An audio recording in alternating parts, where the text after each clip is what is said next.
হরে কৃষ্ণ বন্ধুরা, আমাদের প্রিন্সেস ক্লাবের জগন্নাথ বলরাম সুভদ্রা মূর্তি যে মাসির বাড়িতে রয়েছে, তো দেখুন বন্ধুরা আমাদের মাসির বাড়িতে আজ সন্ধ্যা আরতি হচ্ছে।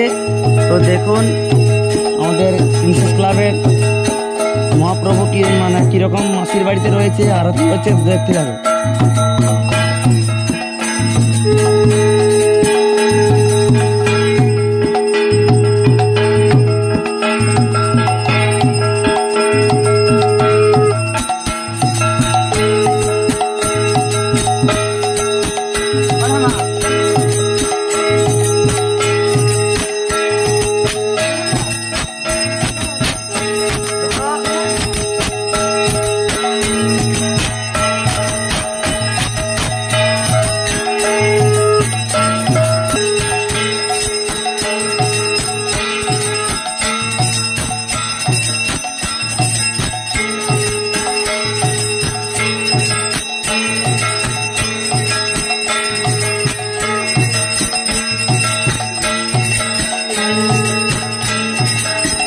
নিষ্ঠাবান আকারে আমাদের মহাপ্রভুকে আরতি করা হচ্ছে। তো দেখুন আমাদের শিবশঙ্কর দাদু আরতি করছে, আর ভক্তবৃন্দরা এখানে সব বসে আছে প্রিন্সেস ক্লাবে।